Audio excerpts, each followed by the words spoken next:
미국의 개썰매길, 아이디타로드, 시베리아와 알래스카, 캐나다, 그린란드 등지의 분포에 있는 원주민들을 지칭해 우리는 에스키모인이라 부른다. 에스키모어원의 의미는 날고기를 먹는 사람들이란 뜻이다. 현대의 에스키모인들은 스스로를 인간이란 뜻이 있는 이누이트족으로 불리길 원하고 있다.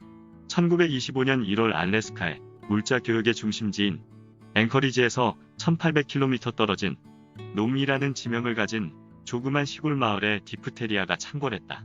디프테리아는 특히 어린이에게 치명적인 질병이라 백신을 맞지 않으면 모두 목숨을 잃을 수밖에 없었다. 혹한의 추위와 눈보라가 휘몰아치는 알래스카의 1월은 잔인하기가 말할 수가 없었다. 하여튼 백신이 앵커리지에 도착했지만 백신을 목적지인 놈까지 운반할 교통수단이 없어 모두들 발만 동동 굴렸다. 그때 마침 영화의 한 장면처럼 개썰매를 목적지까지 끌고 갈 정의감에 찬 20여 명의 자원봉사자가 나타났다. 목숨을 담보로 자원한 이들은 영하 47도, 체감온도 영하 57도의 혹독한 날씨 속에서 어린아이의 목숨을 구해내겠다는 일념으로 눈보라속을 헤쳐나갔다. 보통이면 25일이나 걸릴 1800km의 거리를 5일 8시간이라는 있을 수도 없는 초인적인 기록으로 주파하여 110명의 아이들을 구했던 것이다. 그동안에 7명의 아이들이 희생되었지만 나머지 110여 명의 어린이를 극적으로 목숨을 구했던 것이다. 자신의 목숨을 아끼지 않았던 20명의 개썰매꾼 일명 머셔라는 사람들이 용감하게 길을 만들어가며 약품을 운송했던 것이다. 사투를 벌이며 운반한 3만 개의 약품으로 어린이들의 목숨을 건질 수 있었고 역사적인 개썰매의 길이 지도에 등장하게 된 것이다. 이 위대한 인간의 정신적 승리와 개들의 희생정신을 기억하고 영원히 기리기 위해 후대의 사람들은 그 길을 복원하여 세계적인 개썰매 대회를 해마다 개최하고 있다. 이름하여 그 길을 아이디타로드라 명명하였다. 이것이 알래스카의 아이디타로드의 전설이다. 알래스카는 원래 러시아령이었으나 1867년 3월 29일 주미 러시아 공사인 에드와르트 데슈테클 남작과 미국의 국무장관인 윌리엄 헨리 스워드 간에 맺어진 계약에 의해 미국의 영토가 된 곳이다. 구입 당시 가격은 에이커당 단돈 2센트였다. 총 720만 달러였다. 참고로 1에이커는 1224평이다. 당시 재정난에 허덕이던 러시아는 쓸모없이 얼음만 가득한 땅을 팔아치운 성공적인 비즈니스에 도취하여 계약 당사자인 에드와르트 남작을 위하여 파티까지 열었고 한편 스워드 미 국무장관은 아무짝에도 쓸모없는 황무지를 비싼 값에 샀다는 이유로 어리석은 국무장관인 헨리 스워드라는 오명을 덮어쓰고 여론의 질타를 받아 그 자리에서 물러났다. 당시 미국에서는 어리석은 행동을 한 사람을 빗대어 스워드의 바보짓이라는 일종의 신조어가 생겨났다고 하니 당사자인 스워드는 이렇게 온갖 모멸감을 당하였던 것이다. 참으로 자살하지 않은 것만 해도 다행이다라는 생각이 들었다. 그 후 알래스카의 황금과 유전, 석탄 등 무한한 천연자원이 묻혀있다는 사실이 밝혀지고 군사적 요충지로서 그 가치가 반전되어 지금은 앵커리지 남단의 항구 도시를 당시 바보짓을 한 국무장관의 이름을 딴 스워드로 명명되었다. 얼마나 역사의 아이러니인가. 아무튼 지금의 입장에서 보면 당시 미 국무장관이었던 윌리엄 헨리 스워드는 신의 손을 가진 위대한 땅 투기꾼인 셈이다. 그 후 비행기와 스노모빌이 개썰매를 대신하는 운송수단으로 등장하면서 개썰매는 점차 자치를 감추었으며 더불어 인간을 구하기 위해 혼신의 힘을 바쳐 1800km의 눈길을 달린 개들인 알래스카 허스키의 이름도 우리의 뇌리에서 점점 멀어져 가고 있는 것을 안타깝게 여긴 미국 역사학자인 도로시 페이지와 그 지역의 사람인 조 레딩턴이 42년이 지난 후인 1967년에 이 길을 찾아 달림으로써 아이디타로드가 부활하는 계기를 마련했다. 그 후 1973년에 정식으로 대회가 창설되어 장장 1800km의 거리를 개들이 질주하는 대회가 해마다 개최되고 있다. 현재 이 대회는 1700여 명의 자원봉사자가 참여하고 30만 불의 상금이 걸린 엄청난 대회로 발전하여 대회 기간 동안 북미 대륙을 흥분의 도가니로 몰아넣고 있다. 더불어 아이디타로드 구간을 복원해 알래스카의 역사를 부활시키며 첫 대회 때 자신의 집까지 저당 잡히며 상금을 마련했던 조 레딩턴은 일약 알래스카의 영웅으로 떠올랐다. 올해 2020년에 이르러 48회째라고 한다. 그의 첫 경주에는 34팀이 참가하여 24팀이 완주를 하였다. 알래스카인들은 아이디타로드를 위대한 레이스라고 부른다. 개썰매 대회는 오랜 기간 북유럽을 비롯하여 북미 대륙에서 성행했다. 한편 아이디타로드의 룰은 매우 엄격하다.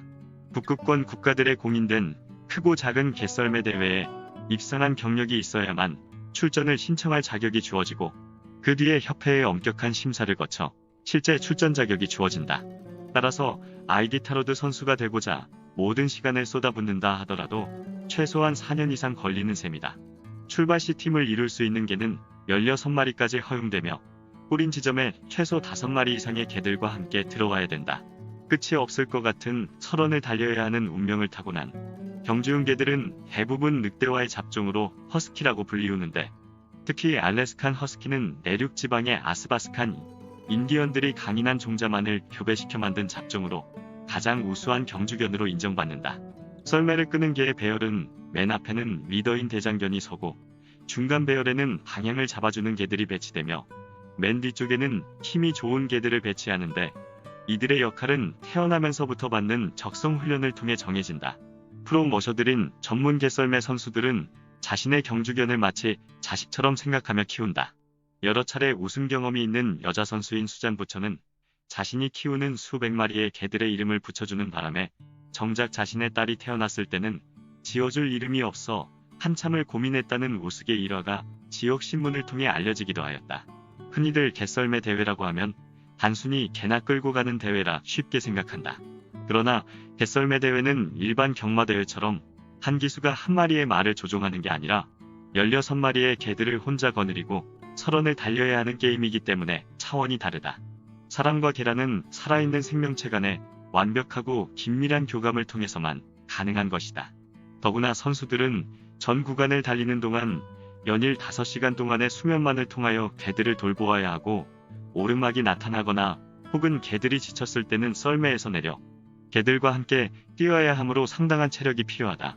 이 때문에 선수들은 매년 더욱 과학적이고 체계적인 훈련 방법을 연구한다. 현재는 전문적인 프로머셔, 일명 개썰매꾼들이 자신의 농장에서 수백 마리의 개를 사육하면서 평생을 허스키들과 더불어 만년설과 같이 생애 전부를 보내는 이들도 많다고 한다. 이 경주의 창시자인 조 레딩턴 역시 와실라라는 외곽에서 개 농장을 운영하며 좋은 품종의 경주견들을 육성하고 한편으로는 선수들을 양성하였다고 한다. 개들의 훈련은 1년 내내 쉬지 않고 행해진다. 저자인 박준기 씨도 조 레딩턴의 배려로 미래의 아이디타 로드 선수를 꿈꾸며 훈련 중인 여자 견습생과 함께 농장에 마련된 훈련용 코스를 돌았다. 썰매를 앞에서 끄는 개는 12마리였다. 막상 개썰매에 올라타니 속도감이 훨씬 컸다. 단순히 개들이 이끄는 대로 가기만 하면 된다는 생각은 한순간에 빗나갔다. 달리는 도중 맨 앞에 리더견이 힐끔힐끔 뒤를 돌아다 보곤 했다.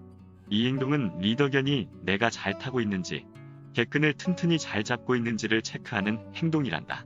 여자 견습생도 훈련을 받은 지 6개월째 됐는데도 리더견을 포함한 나머지 개들이 6개월째인 여자 연습생을 자기네의 주인으로 받아들여야 될지 아닐지를 밀당을 하고 있다고 한다.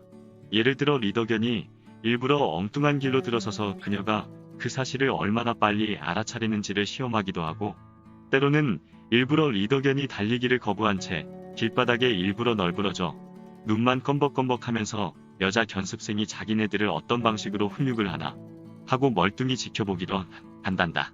그때 자기네들을 여자 견습생이 어떻게 다루는지를 평점을 매기며 체크하기도 한단다. 개썰매꾼인 머셔로서의 자격이 있는지 없는지를 말이다. 그들과 완벽하게 교감하려면 1, 2년의 세월로는 어림도 없고 최소한 4년 정도 걸린다고 한다. 새끼 때부터 가족처럼 지내며 형성한 신뢰만이 1800km의 설원을 헤쳐가는 원동력인 것이다. 맞다. 썰매를 끄는 개들은 가축이 아니라 우리 인간과 같이 살아 숨쉬며 스스로 판단할 줄 아는 생명체였다. 한마디로 영물이었던 것이다. 그런데 아이러니한 것은 1925년 당시 인간의 생명을 구하기 위해 1800km를 내달렸던 눈썰매개들의 기록은 5일 8시간이었는데 1973년 첫 대회의 기록은 20일이나 걸렸고, 모든 첨단 과학을 이용하고 체계적인 훈련을 통하여 2017년 미치 시베이가 수립한 최고 기록이 하루일 3시간 40분 13초라고 하니 1925년 당시 기록한 5일 8시간을 거의 100년이 지났는데도 깨지 못하는 것이다. 이것은 왜일까? 당신은 생명을 구해야 한다는 간절한 일념으로 개썰매를 몰았던 자원봉사자들과 개들이 혼연일체가 되어 말 그대로 숨도 안 쉬고 우주의 기운을 받아 초인의 힘으로 내달려 고귀한 생명들을 구해내겠다는 일념이 아니었을까 하고 나는 생각해본다. 그들에게는 시간이 곧 생명이기 때문이었던 것이다. 그들에게는 기록이 아무 의미도 없던 것이었다. 독일의 철학자 칸트의 말대로 그대가 마땅히 해야 할 일이므로 그들은 행할 수 있었다. 라고 말이다. 구름 옆바위에 앉아 무라지경에 빠져있는 사람은 무엇을 생각하고 있을까? 지구상에서 일어나는 모든 일, 분열, 투쟁, 승리, 패배, 좌절, 정치 이념, 성공, 사랑, 이별, 다툼, 그리고 모든 탐욕들이 부질없는 것이다 라고 결론을 내리지 않았을까? 나는 생각해본다.